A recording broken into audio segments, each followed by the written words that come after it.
Suite au succès des 2 éditions précédentes, plus de 50 cadres supérieurs ont participé à l'enquête de l'industrie horlogère suisse lancée par Deloitte.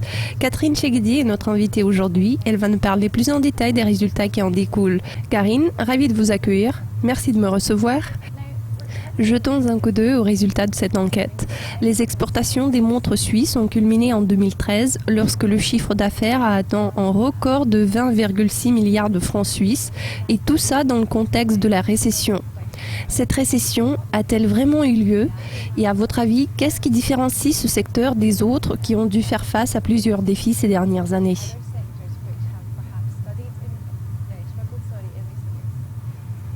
20,6 milliards de francs suisses en termes des exportations des montres suisses était un chiffre impressionnant. Depuis quelques dernières années, ce chiffre ne fait qu'augmenter. La valeur augmente, mais pas le volume. Le volume a même reculé d'à peu près de 3% cette année.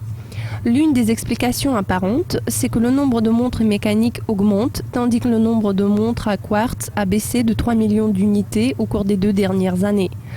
Pourquoi est-ce comme ça ? Parce que nous avons de nouveaux acteurs sur le marché, tels que Icewatch.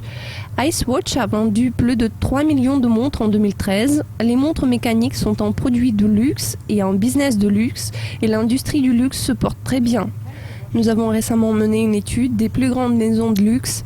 Cette étude a démontré que 3 sur 10 maisons de luxe appartenaient à la Suisse, et toutes les 3 étaient issues de l'industrie horlogère. L'industrie horlogère est synonyme de tradition, de qualité, de savoir-faire. C'est un produit suisse par excellence qui est très apprécié par de nombreux clients dans le monde entier.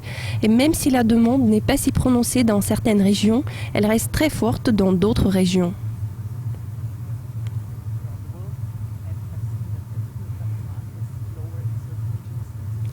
Comme vous l'avez déjà souligné à plusieurs reprises, la montre n'est pas uniquement un dispositif permettant de suivre le temps.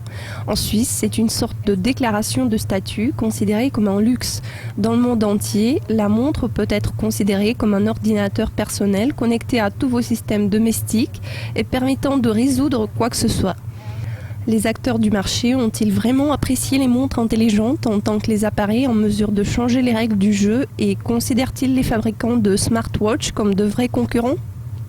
Jusqu'en 2014, le marché de la smartwatch a été perçu comme quasi imaginaire parce que les montres en question n'étaient pas encore si présentes sur le marché et leur aspect esthétique n'était pas encore si attractif. Cette technologie était en quelque sorte une duplication de smartphone.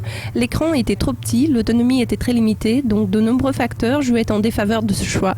Depuis lors, certains de ces problèmes ont été en partie résolus. L'on a perfectionné le logiciel et le matériel. Pour ce qui concerne l'aspect esthétique, nous avons une édition Apple Watch qui possède même une boîte d'or, étant répartie en 2 tailles de boîte de 38 mm et 42 mm, c'est-à-dire que les modèles féminins sont en train de pénétrer ce marché. Quand on demande aux professionnels de cette industrie, notamment aux cadres supérieurs, d'exprimer leur point de vue sur le marché de la smartwatch, ils montrent une attitude plus ou moins indifférente vis-à-vis de ce marché, et seulement 11% y voient une menace apparente. D'autre part, nous leur avons posé la question sur la prochaine plus importante nouveauté dans l'industrie horlogère. Certains misent sur les ventes en ligne, mais 44% disent que c'est la smartwatch elle-même. Notre étude couvre le segment du marché en dessous de 500 francs suisses, qui représente une menace directe pour l'industrie horlogère en Suisse, car ces montres sont fortement concurrentielles, mais les montres mécaniques en seront moins affectées. C'est donc un marché de niche. Compte tenu des risques mentionnés, de toutes les nouvelles tendances et l'apparition de nouveaux joueurs sur le marché, comment les fabricants de montres vont-ils s'adapter à ces nouvelles circonstances? Le dialogue est-il possible entre eux?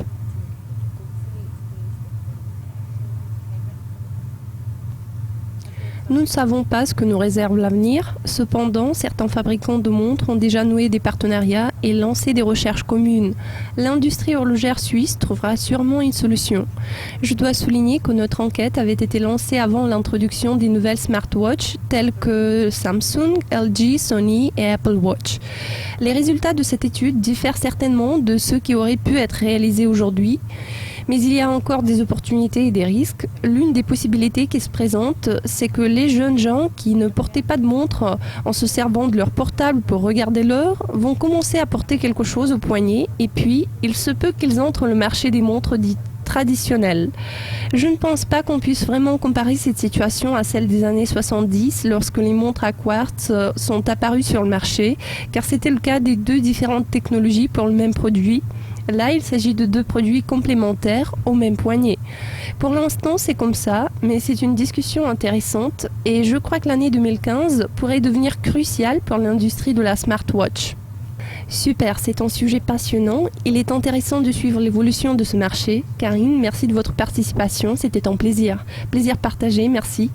C'est tout pour l'instant. Restez à l'écoute de Dukascopy TV pour être au courant de toutes les nouvelles et pour ne pas rater nos interviews exclusives. Je vous dis à la prochaine. Goodbye for now.